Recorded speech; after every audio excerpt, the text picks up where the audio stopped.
வணக்கம். நம்ம சேனலுக்கு தொடர்ந்து ஆதரவளித்துக் கொண்டிருக்கும் நல்ல உள்ளங்களுக்கு நன்றி. தொடர்ச்சியாக ஆதரவு கொடுங்க.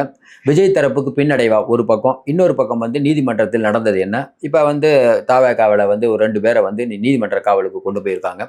இப்படிப்பட்ட சூழ்நிலையில் விஜய் மீது சரமாரியான கேள்விகள் கேட்கப்படுகிறது இன்னைக்கு அப்படின்னு தான் பெரும்பாலான ஊடகங்கள்ல வரக்கூடிய செய்தி. 10,000 பேர் வருவாங்க அப்படின்னு எப்படி உங்களுக்கு தெரியும்? இந்த சின்ன இடத்தை ஏன் சூஸ் பண்ணீங்க? பலவிதமான கேள்விகள். நம்ம ஏற்கனவே சொன்ன மாதிரி இதில் அரசை தரப்பையோ இல்லை விஜய் தரப்பையோ 10ஆம் பொதுவாக குறை சொல்ல தவறி ஒரு நபர் ஆணையம் போட்டிருக்காங்க, சிபிஐ விசாரணை கேட்டிருக்காங்க. இன்னொன்றுங்க, எல்லாம் நம்ம கண்ணு முன்னால் தான் நடந்தது. யாரும் எதையும் மறைக்க முடியாது. அதனால உண்மை ஒரு நாள் வெளிவரும். அதற்கு முன்பே இவரை குறை சொல்வது அவரை குறை சொல்வது ஏற்புடையதாக இல்லை. இப்படிப்பட்ட சூழ்நிலையில் இப்போ பிஜேபி குழு ஒன்று போய் இன்னைக்கு பண்ணிருக்காங்க. அதில் ஹேமா மாலினி அவர்கள் சொல்லியிருக்காங்க, விஜய் மாதிரி பெரிய நடிகருக்கு இந்த சின்ன இடத்த ஒதுக்கியிருக்க வேணாம். அவங்க ஒரு வெர்ஷன். இன்னொரு பக்கம் அனுராக் தாக்கூர் இல்லை இது ஏற்பாட்டாளர்களும் கவனத்துடன் இருக்க வேண்டும். அப்ப பிபி அப்படிங்கிற ஒரு கட்சி இப்பதான் அதோடைய நேரம். விஜயை வழிக்கு கொண்டு வருவதற்கு அவர்கள் என்ன வேணாலும் முயற்சி எடுப்பார்கள். ஏன்னா இது ஒவ்வொருத்தரும் ஒவ்வொரு வருஷன் சொல்றதுக்கு. அப்ப என்டிஏ அப்படின்னாவே அது பொதுப்படையான குழு இல்லை, அது ஒரு கட்சியுடைய குழு. அப்படிதான் மக்கள் பார்ப்பாங்க, எல்லாரும் அதான் பார்ப்பாங்க. அப்ப விஜய்க்கு வரக்கூடிய நெருக்கடிகள் என்ன? இனிமேல் விஜய் இருக்கணும் அப்படின்னு பலவிதமான விஷயங்கள் வரும்போது ஒரு விஷயம்தான், இன்னைக்கு இருக்கக்கூடிய சூழ்நிலையில் நீதிமன்றம் அப்படிங்கிறது இன்னைக்கு ஒரு அப்சர்வேஷன் எடுத்துருச்சு.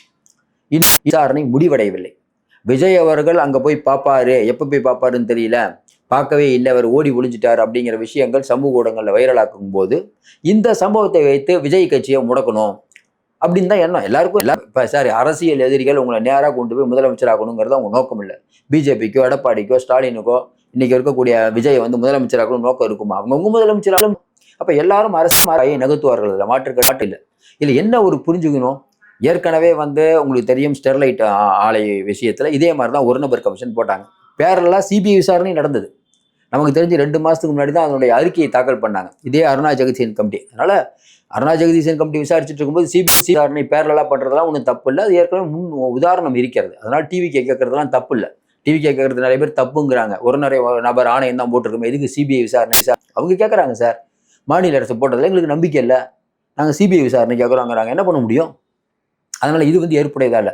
நம்ம என்ன சார் சிபிஐ விசாரிச்சால் யார் சரி உண்மை வரணும்.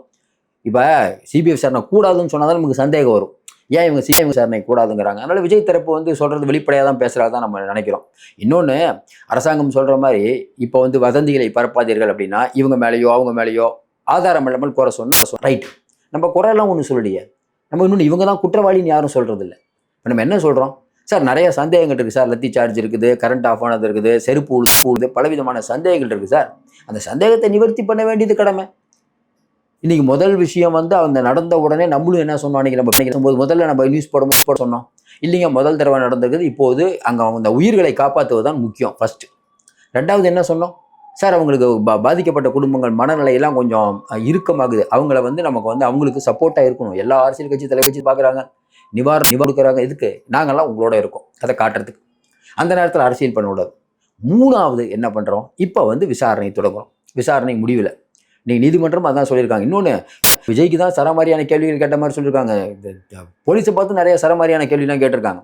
அதனால் இது என்னென்னா 2 தரப்பினரையும் பார்த்து தான் கேட்டிருக்காங்க. அதனால் இந்த கேஸ் ஒரு முற்று பெறவில்லை. இது வச்சு விஜய் அவர்களை கார்னர் பண்ணலாம் அப்படின்னு பிஜேபி நினைக்குதுன்னா கண்டிப்பாக நினைக்கும். பிஜேபியோடைய குழு போடுறதுக்கு காரணமே என்ன, அது ஏகப்பட்ட வேலைகளை. ஏற்கனவே நம்ம சொன்ன மாதிரி கொஞ்ச நாளைக்கு முன்னாடி நடந்த ஞானசேகரன் விஷயத்தினால திமுகவுக்கு பாதிப்பு வரும்னாங்க. அதுக்கப்புறம் பார்த்தீங்கன்னா கள்ளக்குறிச்சி மரணம், மரக்காணம் மரணம், அப்புறம் அஜித் அவர்களுடைய லாக்அப் டெத்து, சொல்லிக்கிட்டே போகலாம். அப்புறம் இந்த விமான சாகசத்தில் இறந்தாங்களே, இப்படி பல விஷயங்கள் அதையெல்லாம் பாதிப்பு ஏற்படுத்திச்சா? ஒரு 10 நாள் பேசுவோம், அதுக்கப்புறம் மறந்துடுவோம். 41 பேருக்கு இதனால விஜய்க்கு பொலிட்டிக்கல் கேரியரே போயிடுச்சு, கட்சியை கழிச்சிட்டு போயிட வேண்டியதான், வர எலெக்ஷன்லாம் நிற்கவே முடியாதுங்க அப்படின்னா நிறைய பேர் சொல்கிறாங்க. அடுத்தடுத்து நிறைய விஷயங்கள் மாறும். அதனால இது ஒரு பெரிய விஷயம் ஆகாது. இது மிகப்பெரிய ஒரு துக்ககரமான சம்பவம். இதில் மீள்றதே ரொம்ப கஷ்டம். அந்த குடும்பத்துக்கு அதில் மாற்று கருத்தே இல்லை. மக்கள்லாம் அடுத்தடுத்த வேலையை பார்க்க போயிடுவாங்க. அதனால இது விஜய்க்கோ பெரிய பின்னடைவு ஏற்படுத்தும் நம்ம நினைக்கல. இதை வைத்து பேர் வேணா அரசியல் பண்ணிட்டு இருக்கலாம், அதுக்கு நம்ம ஆள் இல்லை. ஆனால் விளக்கூடிய எல்லா விஷயத்தையும் பார்க்கத்தா ஒரு விஷயம் பார்க்குறது 2-3 நாளாக பார்த்தீங்கன்னா பல்வேறு விஷயங்கள், அதாவது குறிப்பாக பார்த்தீங்கன்னா இந்த கரூர் விஷயத்தை மட்டுமே வைத்து எல்லா சேனலும் லைவ். இப்போ விஜய் அவர்களுக்கு எந்த அளவுக்கு முக்கியத்துவம்னா, எந்த பொதுக்கூட்டமாவது தொடர்ந்து 3 மணி நேரம் 4 மணி நேரம் லைவ் பண்ணுறாங்களா? காலையிலேருந்தே லைவ். அப்போ விஜய் அவர்களை எல்லாரும் கூர்ந்து கவனிக்கிறாங்க. நேஷனல் மீடியாவிலேருந்து எல்லா மீடியா இப்போ மோடி, அமித்ஷா, எடப்பாடி பழனிசாமி இவ்வளோ பேர் உற்று நோக்கிறதுக்கு காரணம் என்ன? பெரிய அளவுக்கான கூட்டம் இருக்குது. இந்த கூட்டம் ஓட்டாக மாறாது. இவரெல்லாம் ஒரு ஆளே இல்லைன்னா இவ்வளோ உற்று நோக்குவாங்களா? நல்லா யோசனை பாருங்க. அப்ப மிகப்பெரிய ஒரு ஆதரவு இருக்கிறது. நிறைய இன்னொரு சில பேர் சொல்றாங்க விஜய் எல்லாம் அரெஸ்ட் பண்ணுவாங்க. நமக்கெல்லாம் அப்படி தோணல. விஜய் அரெஸ்ட் பண்ணா பேக் ஃபயர் ஆயிரும்னு திமுகவுக்கு தெரியும். அதனால அதெல்லாம் பண்ண மாட்டாங்க. ஆதாரம் இல்லாமல் யாரையும் பண்ணவே முடியாதுங்க. முதல் விஷயம். ஆதாரம் இல்லாமல் எப்படி நீங்க பண்ணுவீங்க? பொத்தாம் போக்கா எல்லாத்தையும் பண்ணிடுவீங்களா? அது அந்த மாதிரி வேலையெல்லாம் பண்ண மாட்டாங்க. இன்னும் குறிப்பா பார்த்தீங்கன்னா அவர் சதி பண்ணார், இவர் சதி பண்ணாருன்னு ஏகப்பட்ட விஷயங்கள் வரும்போது டிவிக்கே சொல்லுது இவர் சதி பண்றாருன்னு. ஆனால் உண்மை கண்டிப்பாக வெளிவரும். அதில் மாற்று கருத்தே இல்லை. நம்ம ஏற்கனவே சொன்ன மாதிரி இன்னைக்கு வந்து என்டிஏ குழு ஒரு பக்கம் அதனுடைய அறிக்கையை கண்டிப்பாக டெல்லிக்கு சமர்ப்பிக்கும். ஒருவேளை சிபிஐ விசாரிக்க ஆரம்பிக்காத டெல்லி கண்ட்ரோல்ல தான் இருக்கும். அதனால டெல்லி நினைத்தால் ஏகப்பட்ட வேலையை பண்ணலாம்னா கண்டிப்பா பண்ணலாம். தமிழக அரசு நினைச்சா பண்ணலாம், டெல்லி நினைச்சாலும் பண்ணலாம். ஏன்னால் இவர்களிடம் எல்லாம் அதிகாரம் இருக்கிறது. ஒரே நேரத்தில் பல எதிரிகளை விரோதித்தால் என்ன நடக்கும் அப்படிங்கிறதுக்கு விஜய் ஒரு உதாரணம். நல்லா யோசனை பாருங்க. இதே அவர் வந்து என்டிஏ கூட்டணியில இருந்தா இன்னைக்கு அவருடைய பலம் என்ன? நீங்க கேட்கலாம் என்னங்க அது தனியா நிற்கிறது தப்பானா?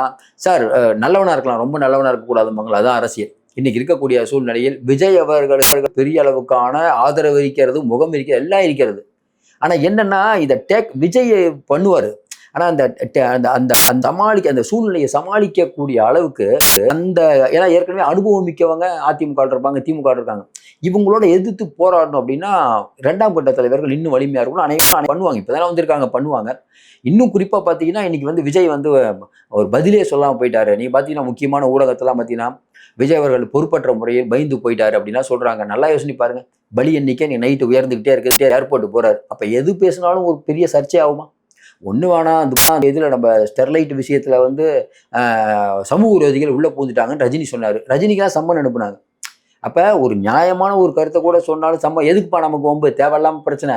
அப்ப அமைதியா இருக்கிறது தான் புச்சாழ்த்தணும். விஜய் அந்த அமைதியை கடைபிடித்தார். அவர் எவ்வளவு துக்கமாக இருப்பார்கள் அப்படின்னு நமக்கு தெரியும். யாரா இருந்தாலும் துக்கமா தாங்க இருப்பார். நமக்கே மனசு இவ்வளவு பதறது. நேர்ல போய் அவரை பார்க்க வந்தவர்கள் 41 பேர் இறந்துட்டாங்கன்னா அவருடைய மனம் படும். நம்ம சொல்ற மாதிரி ஸ்டாலின் மனம் புண்படுதுங்கிறாரு. இல்ல எல்லா மனம் தான் புண்படும். அதுல மாற்று கருத்து இல்லை. இதை வைத்து அரசியல் பண்ணலாம்னு நினைக்கிறாங்க. அரசியல் பண்ணணும். அதுல மாற்று கருத்து இல்லை. ஏன்னா தப்பு நடந்ததுன்னா கண்டும் அதை வைத்து நம்ம கட்சியை பெரிய ஆளாக்கணும். அதுல மாற்று கருத்து இல்லை. ஆனாலும் உண்மை தெரியாமல் அது அப்படி பேசுறது இப்படி பேசுறது ஒரு கட்சியை ஒழிச்சிருவோம் அப்படின்லாம் சொல்றது வந்து சரியான விதமாக இதை வைத்து விஜயை ஒழிக்கலாம் என்று நினைத்தால் அது சரியான வாதமாக இருக்க முடியாது. கண்டிப்பாக உண்மை ஒரு நாள் வெளிவரும்.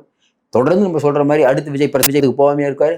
அப்ப அவர் பேசக்கூடிய பேச்சு இன்னும் வீச்சு அதிகமாக இருக்கும். வெகுஜன மக்கள் இன்னும் அதிகமான மக்கள் கவனிக்கக்கூடிய இடத்தில் இருக்க போறார். அதனால விஜய் அவ்வளவு சீக்கிரம் வந்து நீங்க ஒன்றும் பண்ண முடியாது. வரக்கூடிய தேர்தலில் விஜய் ஒரு பெரிய கேம் சேஞ்சராக இருப்பார். நம்மளுடைய நிலைமையில் என்றைக்கும் மாற்றமில்லை. மீண்டும் ஆதரவு கொடுங்கள். நன்றி.